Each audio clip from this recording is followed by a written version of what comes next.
सूतरा रखना वाजिब है या मुस्तहब है, इस ताल्लुक से उलमा इकराम में इख्तिलाफ है। बाज़ उलमा कहते हैं वाजिब है यही हदीसों को देखकर, लेकिन जो लोग कहते हैं मुस्तहब है उनकी ये हदीस दलील है जो मुस्नद बज़ार में है, हदीस सही सनद से है। इब्न अब्बास रज़ियल्लाहु अन्हुमा बयान करते हैं अतैतु अना वल फद्ल अला आतिन, मैं और फद्ल बिन अब्बास हम आए अला आतिन, एक सवारी के ऊपर थे हम। फमररना बैन यदै रसूलुल्लाह सल्लल्लाहु अलैहि वसल्लम बिअरफा, और हम नबी सल्लल्लाहु अलैहि वसल्लम के सामने से गुजरे अरफात के मैदान में। वह हुआ युसल्लिल मक्तूबा, और वो फर्ज नमाज पढ़ रहे थे। लैसा शैउन यस्तुरुहु यहुलु बैनना व बैनहु, कोई भी ऐसी चीज नहीं थी आड़ के तौर पर जो हमारे उनके दरमियान में थी। यानी कि सहाबी के बयान के मुताबिक नबी सल्लल्लाहु अलैहि वसल्लम को किसी मौके पर ऐसे भी देखा गया कि सूतरे के बगैर नमाज पढ़ रहे थे। इस बात को दलील बनाकर बाज़ उलमा इकराम कहते हैं कि सूतरा हो तो बेहतर है, क्योंकि हदीस तो है मौजूद उस ताल्लुक से, लेकिन अगर कभी नहीं भी है तो भी नमाज हो जाएगी, नमाज पढ़ सकते हैं। लेकिन बेहतर क्या है कि आप जब नमाज पढ़ने खड़े हो रहे हैं तो कोई ना कोई आड़, कोई बैरियर रखकर फिर नमाज पढ़ें। मान लीजिए रूम में कोई नहीं है तो लोग कहते हैं अभी क्या जरूरत है, लेकिन हम ये देखते हैं कि शयातीन भी हो सकते हैं। तो नबी सल्लल्लाहु अलैहि वसल्लम की तालीम की हिकमत क्या है वो हम नहीं जानते। नबी सल्लल्लाहु अलैहि वसल्लम ने ये नहीं कहा कि जब लोग हो तो ही, तो हमें आम हदीस भी मिलती है। आप ये हदीस देख रहे हैं जो नबी सल्लल्लाहु अलैहि वसल्लम ने फरमाया ला तुसल्ली इल्ला इलल सूतरा, कि नमाज मत पढ़ो सिवाय सूतरे की तरफ। तो आड़ की अहमियत हमें यहां पता चल रही है। ये हो गया पॉइंट नंबर 4। पॉइंट नंबर 5, चलो नमाज अभी शुरू होने वाली है, जहन में से सब काम को साइड कर दीजिए, सब काम पे थोड़े टाइम का पॉज बटन दबा दीजिए। अब पूरी तरह से अपने आप को फारिग कर लेते हैं अल्लाह ताला के लिए। अल्लाह के रसूल मोहम्मद सल्लल्लाहु अलैहि वसल्लम ने फरमाया या इब्न आदम, कि अल्लाह कहता है ए आदम की औलाद, तफर्रग ली इबादती, अपने आप को फारिग कर मेरी इबादत के लिए। फारिग कैसे होते हैं? काम छोड़ दिए फारिग हो गए जिस्मी तौर पर, काम जहन में भी छोड़ दिए तो फारिग हो गए जहनी तौर पर। तो जिस्मी तौर पर भी फारिग होना है, जहनी तौर पर भी फारिग होना है। अगर हम अपने आप को फारिग करेंगे तो क्या मिलेगा, क्या आपको पता है? अल्लाह के रसूल मोहम्मद सल्लल्लाहु अलैहि वसल्लम ने फरमाया कि अल्लाह कहता है, हदीस कुदसी है, अमला कल्ब का गिनन, मैं तेरे दिल को मालदारी से भर दूंगा। वह अमला यदई का रिज़्क़न, और तेरे हाथों को रिस्क से भर दूंगा। रिस्क क्या होता है? सिर्फ पैसे नहीं होते, ये सेहत भी रिस्क होती है, अच्छे हालात माहौल मिलना ये भी रिस्क होता है। हर तरह के रिस्क, दुनिया का रिस्क, आखिरत का रिस्क, हर तरह के रिस्क से अल्लाह ताला हमारे हाथों को भर देगा अगर हम अपने दिलो दिमाग को फारिग कर देंगे अल्लाह की इबादत के लिए। तो चलो वक्त आ गया नमाज का, नमाज के लिए खड़े हो रहे हैं, अब ब्रेक लगाओ, अब स्टॉप करो, सब काम फुल स्टॉप, अब नमाज का वक्त है। चलो थोड़ी देर, ये नमाज थोड़ी देर की है, 24 घंटे नमाज नहीं पढ़नी है, घंटों घंटों की नहीं है, थोड़ी देर की नमाज है। अब रोक दो, सारे काम से फारिग कर दो अपने आप को अल्लाह ताला की इबादत के लिए। और अगर ऐसा नहीं करेंगे तो फिर क्या दिया गया है? हदीस में आता है यब्ना आदम ला तबाद मिन्नी, ए आदम की औलाद अपने आप को मुझसे दूर मत करना। अमला कल्ब का फकरन, अगर ऐसा करोगे, इबादत नहीं करोगे, फारिग नहीं करोगे, अपने आप को दूर करोगे और आकर भी दूर करोगे, आए हुए हो लेकिन दूर हो अल्लाह से। ज़हनो दिमाग अभी भी काम की प्लानिंग कर रहा है, अब ज़हनो दिमाग अपने ही काम में, स्टडीज में, जॉब में, सर्विस में, घर के काम में सब लगा हुआ है, दिमाग बिजी है, फारिग नहीं है, अल्लाह से दूर है। तो फिर क्या होगा? नबी सल्लल्लाहु अलैहि वसल्लम ने फरमाया कि अल्लाह ने कहा यब्ना आदम, ए आदम की औलाद, ला तबाद मिन्नी फअमला कल्ब का फकरन, मैं तेरे दिल को फकीरी से भर दूंगा, फकीरी से भर देगा अल्लाह ताला। वो अमला यदई का शुगलन, और तेरे हाथों को काम से भर दूंगा। मतलब हाथ काम से भरे हुए ही रहेंगे। कई बार होता है ना, हम लोग काम कर रहे हैं, खत्म नहीं हो रहा है, काम पे काम आए जा रहे, काम पे काम आए जा रहे हैं। और कभी कभार ऐसा होता है कोई काम किए बगैर ही खत्म हो जाता है, दिल में इत्मीनान होता है, असल चीज के लिए वक्त होता है जिंदगी में, असल अहम चीजें जिंदगी में पूरी कर पाता है इंसान। तो मेरे भाई और बहनें, इस हदीस में एक बहुत अहम ताकीद है हम सब के लिए। तो नमाज से पहले ये 5वां पॉइंट आपके सामने रख रहा हूं कि अपने आप को फारिग कर दो नमाज के लिए। पॉइंट नंबर 6, ये एहसास दिल में लाना है कि अल्लाह हमें देख रहा है। प्यारे नबी मोहम्मद सल्लल्लाहु अलैहि वसल्लम ने क्या फरमाया? हदीस है सही बुखारी में, अल इहसानु अन ताबुदल्लाह कअन्नका तराह, इहसान ये होता है कि हम अल्लाह की इबादत इस तरह से करें गोया कि हम अल्लाह को देख रहे हैं।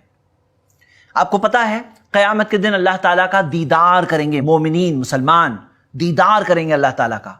और जन्नतियों के लिए जो नेमतें होगी, वो नेमतों में से सबसे आला और सबसे बड़ी नेमत होगी अल्लाह ताला का दीदार। अब सोचो कि वो दीदार करने के बाद दिल का क्या हाल होगा?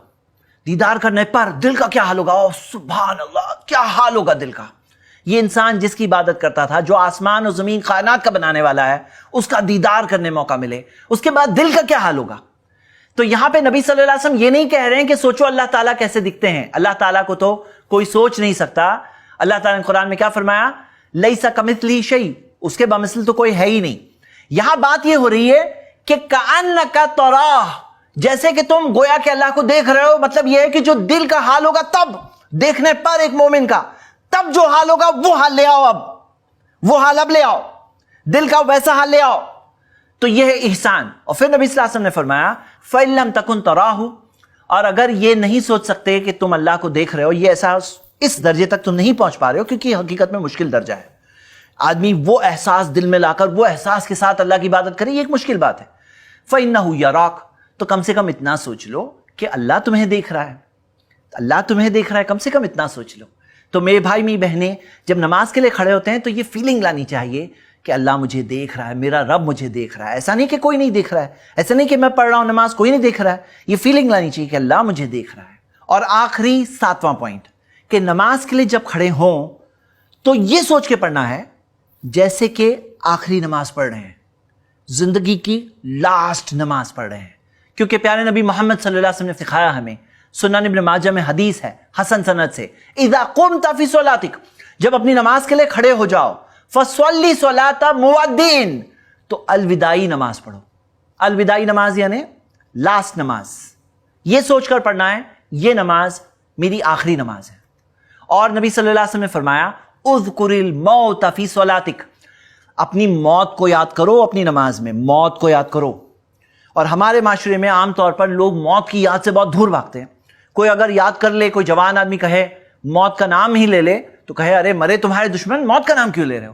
لیکن نبی صلی اللہ علیہ وسلم کی تعلیم یہ ہے اذکر الموت فی صلاتک، نماز میں اپنی موت کو یاد کرو خاص. فإن الرجل اذا ذکر الموت فی صلاته، کیونکہ ایک شخص جب موت کو یاد کرتا ہے اپنی نماز میں، لحری ان یحسن صلاته، تو وہ بہت زیادہ کوشش کرتا ہے کہ وہ اچھی نماز پڑھے، اچھے سے نماز پڑھے. وَصَلِّ صَلَاةَ رَجُلٍ لَا يَظُنُّ أَنَّهُ يُصَلِّ صَلَاةً غَيْرَهَا، اور ایک ایسے شخص کی نماز پڑھتا ہے جو یہ سوچتا ہے اس کے بعد میں کوئی اور نماز نہیں پڑھنے والا ہوں. مطلب کوئی نہ کوئی نماز تو آخری نماز ہوگی، کوئی نہ کوئی نماز تو آخری ہوگی نا، کبھی نہ کبھی تو جانا ہی ہے نا دنیا سے. کوئی نہ کوئی نماز ہوگی کہ اس کے بعد کوئی اور نماز نہیں ہونے والی، اس کے بعد ہم پہ نماز پڑھی جائے گی. اب ہر نماز یہ سوچ کے پڑھنا ہے کہ لاسٹ نماز ہے. ایک مثال دیتا ہوں میں آپ کو. سوچو اگر کوئی آپ کے سر پر گن رکھ دے اور کہے کوئی آخری خواہش ہے، اور اگر آپ کہو کہ مجھے 2 رکعت نماز پڑھنا ہے، اور وہ 2 رکعت نماز پڑھوں گے کہ اللہ کے پاس جا رہے ہو، آپ یہ سوچ رہے ہو، اور جانے سے پہلے ابھی دل سے میں نماز پڑھ کے جاؤں ایک بار، تو وہ نماز کیسے پڑھوں گے؟ ہر نماز ویسے ہی پڑھنا ہے، کیونکہ کبھی نہ کبھی تو ہمیں جانا ہے، اور کوئی گارنٹی ایسے بھی نہیں ہے کہ اگلی نماز تک زندہ ہو. ہم میں سے کوئی بھی گارنٹی نہیں دے سکتا کہ اگلی نماز تک میں ہوں، کیونکہ موت تو کبھی بھی آتی ہے. تو میرے بھائی میری بہنیں، نماز تو پڑھنی ہے، اچھی طرح سے پڑھنی ہے. نماز شروع کرنے سے پہلے دل کے حال کیا ہونا چاہیے، جسم کا حال کیا ہونا چاہیے. ہم نے اس تعلق سے چند باتیں دیکھی. اس ایپیسوڈ میں ہم نے 6 شرط دیکھے. امید کرتا ہوں کہ وہ 6 کے 6 شرط آپ کو اچھی طرح سے یاد ہوں گی. اور اس کے بعد ہم نے 7 چیزیں دیکھی کہ جو چیزوں کا ہمیں خاص خیال رکھنا چاہیے نماز شروع کرنے سے پہلے، کہ کہیں آپ کو پیشاب پاخانہ کے لیے جانا ہے، کہیں آپ کا کھانا پروسا گیا ہے، آپ نماز پڑھنے کھڑے ہو رہے ہو، کہیں کوئی آپ سوئے ہوئے پرسن یا بات کرتے ہوئے لوگوں کے پیچھے نماز تو نہیں پڑھ رہے ہو، نماز میں آپ نے کوئی سوترا سامنے رکھا یا نہیں رکھا، نماز میں آپ اپنے سارے کام سے چھٹی لے کر تھوڑی دیر اپنے آپ کو فارغ کر کے نماز پڑھ رہے ہیں نہیں پڑھ رہے ہیں. یہ احساس کے ساتھ پڑھنے کی کوشش کر رہے ہیں جیسے کہ ہم اللہ کو دیکھ رہے ہیں، اللہ کا دیدار کر رہے ہیں. ویسا دل کا حال ہونا چاہیے. اور اگر ویسا نہ ہو سکے تو کم سے کم اتنا سوچیں کہ اللہ مجھے دیکھ رہا ہے. اور آخری بات یہ سوچ کر پڑھیں کہ آخری نماز ہے. انشاءاللہ اگلی ایپیسوڈ میں ہم تکبیر تحریمہ کہنے والے ہیں.